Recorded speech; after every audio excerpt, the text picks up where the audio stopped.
Bienvenue sur leroiquivient.com pour tous les amoureux de Yehoshua.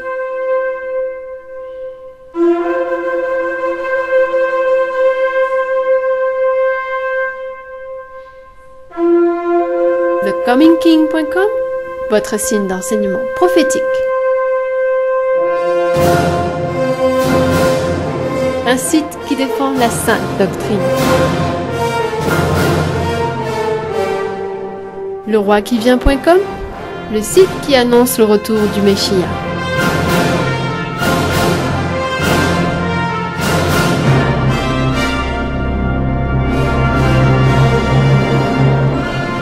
TheComingKing.com, des enseignements inédits.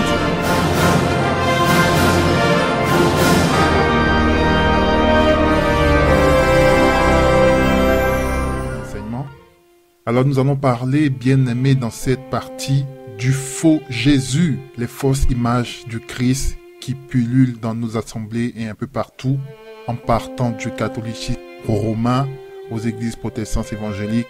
Nous allons parler de ces images de Jésus, du faux Jésus. Alors d'où nous viennent ces images? Alors bien-aimés, je vous invite à la prière. Père éternel, merci encore une fois de nous donner l'opportunité de partager cette parole. Merci Seigneur, car c'est toi qui nous éclaires. C'est par ta lumière, ton esprit, que nous pouvons voir la lumière. Merci Seigneur que cet enseignement tombe dans le cœur et dans les mains, Seigneur, de ceux que tu as prédestinés au royaume pour que la vérité éclate et que ta lumière soit propagée et que ton évangile véritable parmi les nations. Amen. Alors bien-aimés, nous allons parler du faux Jésus. Alors, nous savons bien aimé que beaucoup d'images du soi-disant Christ circulent. Et donc nous allons essayer de montrer d'où viennent ces images. Alors avant de commencer, on peut voir là l'image du Christ, soi-disant Christ. Cette image qui est à gauche vous est familière. Donc vous ne vous trompez pas, c'est bien cette image qui est à l'origine de toutes les prétendues images du Christ qui circulent de nos jours. Alors qui est cet homme? Qui est cet homme à gauche, bien aimé? Alors cet homme, il s'appelle Cesare Borgia, ou César Borgia. Alors comment cette image a-t-elle inondé le christianisme actuel? Alors donc nous allons découvrir au travers de ces enseignements toute l'hérésie qui circule dans le christianisme actuel, en passant du catholicisme romain à certaines églises protestantes évangéliques. Nous avons été séduits et trompés, bien-aimés. Alors réveillez-vous, car l'heure est grave. Avant de commencer, quelle est la stratégie de Satan? Alors, on va lire un verset bien-aimé, Ésaïe 14, versets 13 à 14. Prenez vos Bibles, Ésaïe 14, versets 13 à 14. Tu disais en ton cœur, je monterai aux cieux, j'élèverai mon trône par-dessus les étoiles de Dieu. Je siégerai sur la montagne de l'Assemblée, aux régions lointaines de l'Aquillon.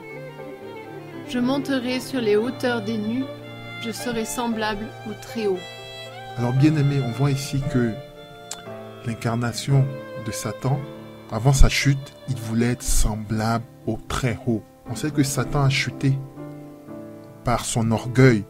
Il a voulu être l'égal de Dieu, donc il a corrompu tous les anges.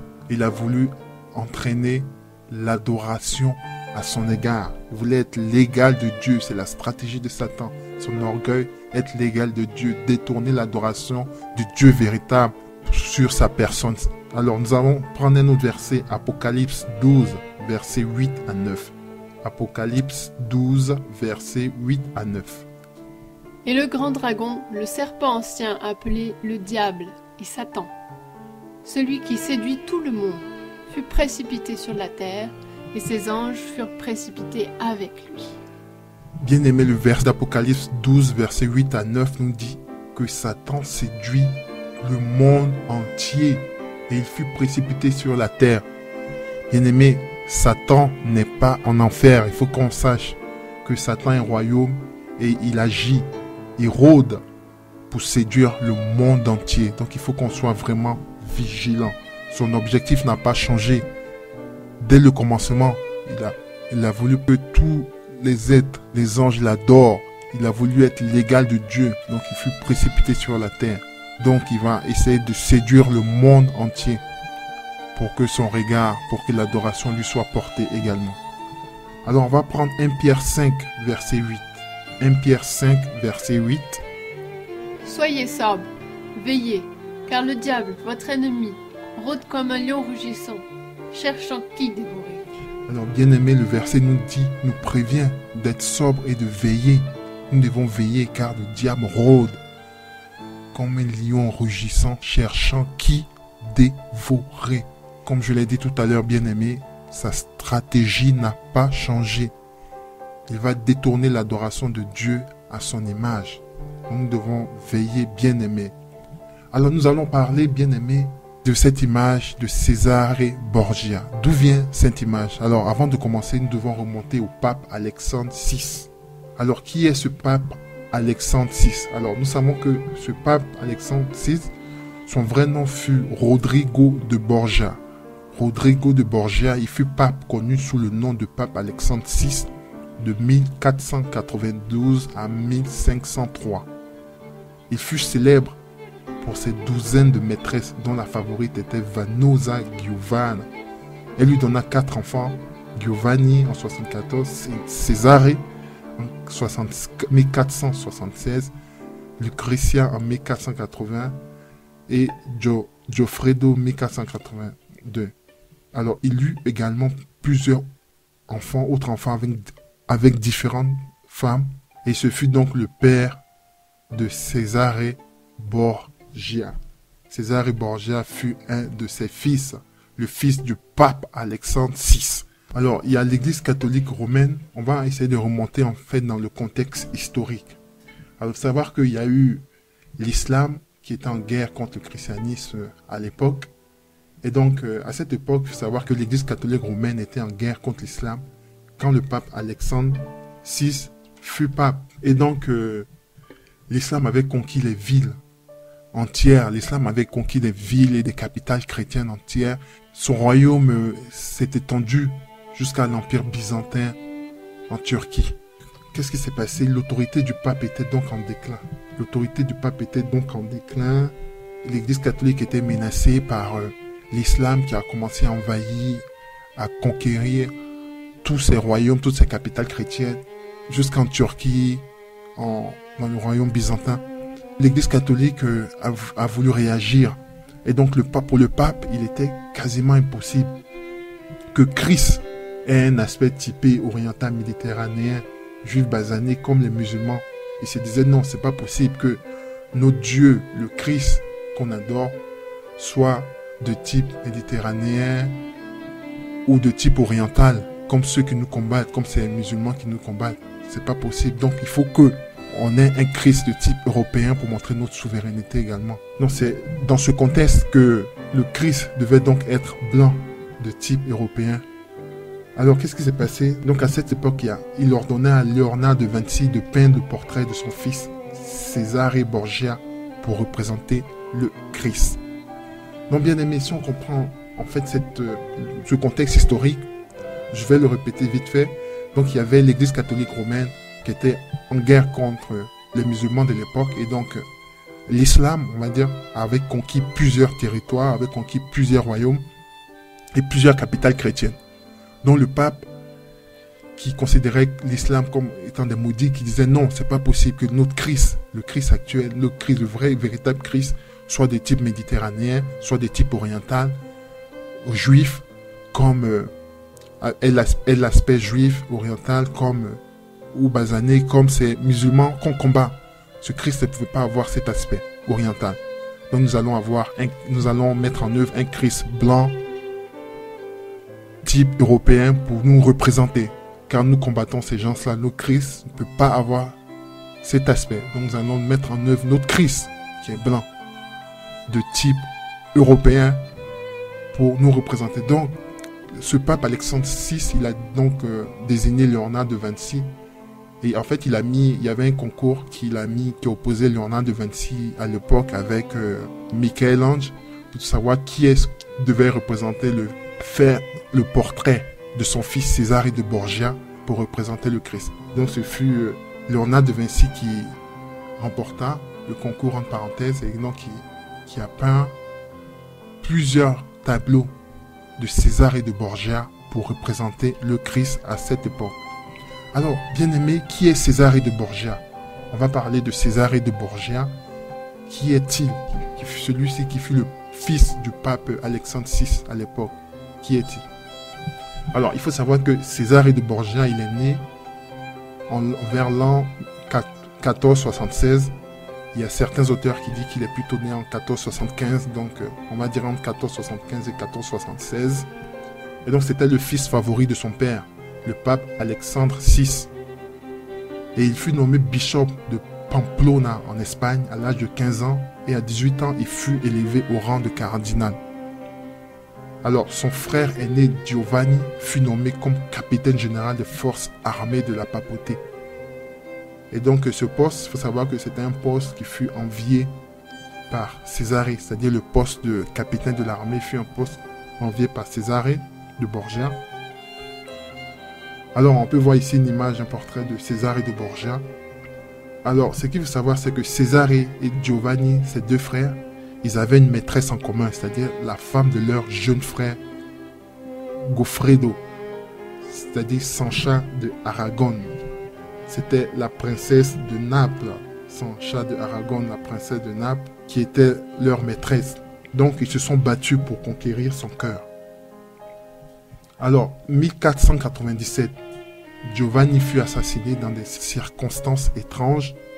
Et donc Césarée fut le premier suspect parce qu'il convoitait la même femme que son frère, Giovanni, qui était la femme de leur petit frère. Et également, il convoitait le même poste, c'est-à-dire qu'il convoitait le poste de capitaine de l'armée du Vatican que son frère occupait. Donc ce fut le premier suspect de l'assassinat de son frère. Donc après la mort de son frère Giovanni, bien évidemment Césarée, son frère, il a renoncé aussitôt au rôle de cardinal et il a occupé le poste de chef militaire laissé vacant par son frère, assassiné et tant convoité. Il a donc pris ce poste tant convoité, laissé vacant. Alors, Césarée de Borgia également, il est noté qu'il eut des rapports également intimes avec sa propre sœur, Lucrezia, fille de son père. Il eut une relation avec sa sœur, Lucrezia, fille de son père. Alors, une chose importante aussi, entre 1502 et 1503, étant donné qu'il fut donc à l'assassinat et la mort de son frère, il prit le poste de capitaine de l'armée de son frère. Donc en 502 et 503, il employa Léonard de Vinci, le fameux Léonard de Vinci, auteur de la Joconde que tout le monde connaît, qui fut un ingénieur, un peintre, un artiste. Donc il employa Léonard de Vinci comme un architecte militaire et ingénieur. Ils eurent une liaison homosexuelle, passionnelle et amoureuse entre Léonard de Vinci et Césarée Borgia. Et donc Léonard de Vinci, ainsi, il va peindre plusieurs portraits de Césarée Borgia, plusieurs portraits qui furent amenés au pape Alexandre VI pour représenter l'image du Christ dans le monde occidental. Donc, cet homosexuel, Césarée Borgia et Léonard de Vinci, qui furent homosexuels, qui eurent des relations passionnelles et amoureuses, Léonard de Vinci va donc peindre plusieurs images de Césarée Borgia pour représenter le Christ dans le monde occidental. Alors, donc bien aimés, nous avons été trompés, il faut qu'on soit vigilant. Pour résumer, on peut dire que Césarée Borgia, dont l'image représente le Christ actuel, il faut savoir que c'est fut un meurtrier. Alors vous mettez des images de soi-disant du Christ dans votre maison, il faut savoir l'origine de ces images. Car cette personne qui a affiché dans votre maison, en fait, c'est le portrait de Césarée Borgia, qui fut un meurtrier car il assassina son frère, Giovanni. Césarée Borgia également, il fut un homosexuel. C'est un homosexuel. Il eut une relation passionnelle avec Léonard de Vinci. C'est lui qui a peint plusieurs portraits de Césarée Borgia pour représenter le Christ. Ce fut un homosexuel. Ce fut un adultère. Il coucha avec la femme de son frère Goffredo. Ce Christ, ce soi-disant Christ dont vous mettez l'image dans vos maisons, que vous prenez pour Christ, vous affichez des photos partout, il faut savoir que ce fut un adultère. Ce faux Christ fut un adultère, il coucha avec la femme de son frère Goffredo. Et également, ce fut un incestueux, car il coucha avec sa sœur Lucrezia. Donc bien aimé, on nous a vraiment trompés depuis longtemps, donc il faut que le peuple de Dieu se réveille et sache que Ces images qui sont affichées, qui représentent soi-disant le Christ, c'est l'image, le portrait de Cesare Borgia, qui fut peint dans les années 1500 par Léonard de Vinci, et que ce portrait représente le portrait d'un meurtrier, d'un assassin, d'un homosexuel, d'un adultère, d'un incestueux.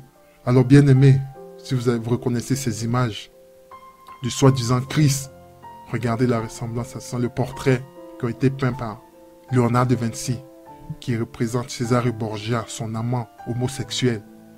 Donc vous mettez la photo d'un homosexuel, d'un meurtrier dans votre maison, que vous faites passer pour le Christ. Christ aux yeux bleus, le Christ avec de longs cheveux. Alors que la Bible dit, il est honteux pour un homme d'avoir de longs cheveux. Et donc vous prenez ces photos, soi-disant fait passer pour le Christ. C'est un meurtrier, cette personne, Cesare Borgia, un homosexuel, un incestueux. Alors bien aimé, soyez vigilants. Et si vous avez ces photos encore chez vous, ou ces images, nous vous conseillons de les déchirer ou de faire vous-même vos propres recherches afin de connaître la vérité. Alors, dans ce temps, comme je l'ai dit, une femme a été choisie pour représenter le Christ dans le christianisme actuel. C'est une tromperie, car Satan règne sur la terre et il veut se faire adorer par cette image. Bien-aimés, nous venons sonner de la trompette, bien-aimés, nous réveiller quand nous avons été trompés. Savoir que l'adoration, la déification de cette image est en fait une gloire pour Satan. Comme nous l'avons montré dans le verset précédent, il veut se faire passer pour Dieu, il réclame l'adoration. Donc sa stratégie n'a pas changé. C'est un Dieu étranger porteur de malédiction que l'on a, le portrait que l'on affiche dans nos maisons. Souvenez-vous que Satan lui-même s'est déguisé en ange de lumière. On va aller 2 Corinthiens 11, verset 14. 2 Corinthiens 11, verset 14.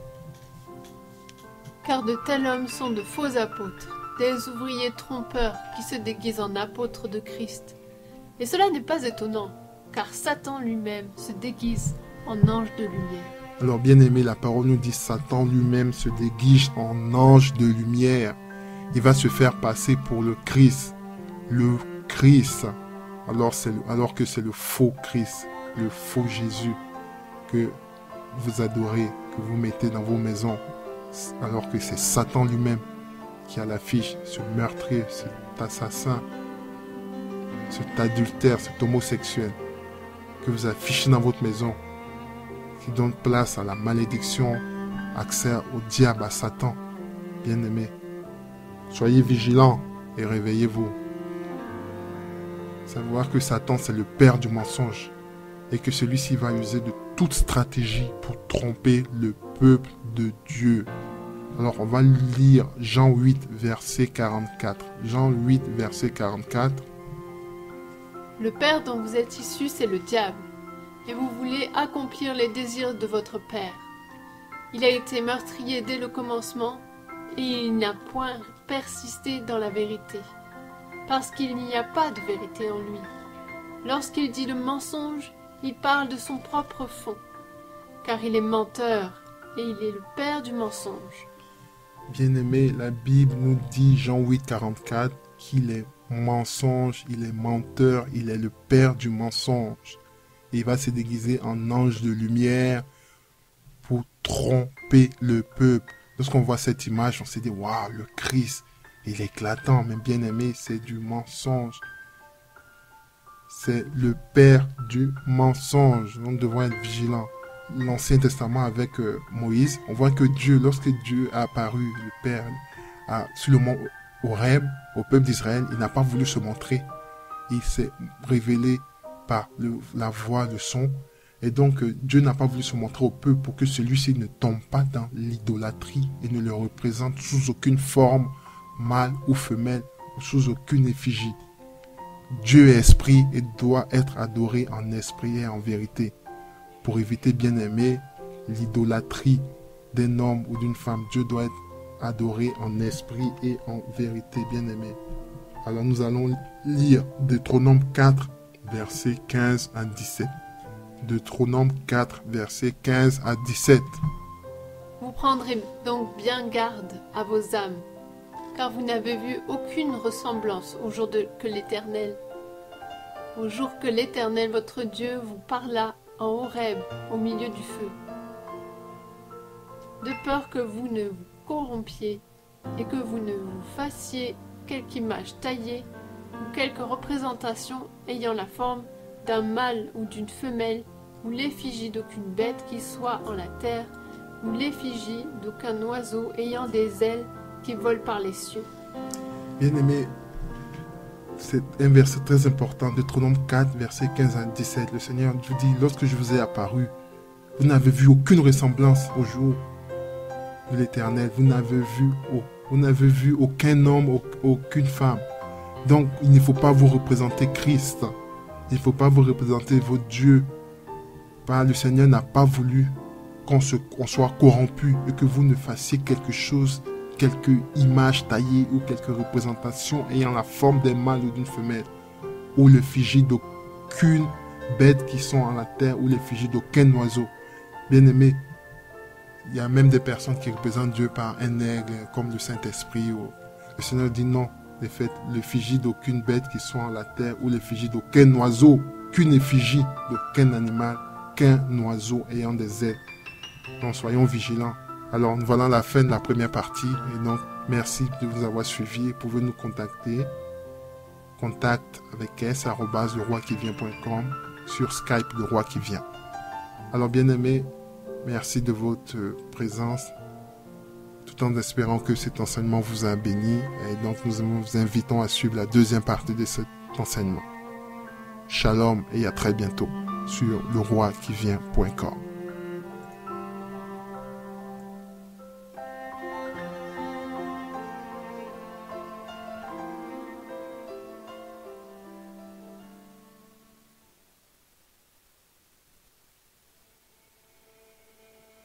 Allô, shalom à tous. Voilà,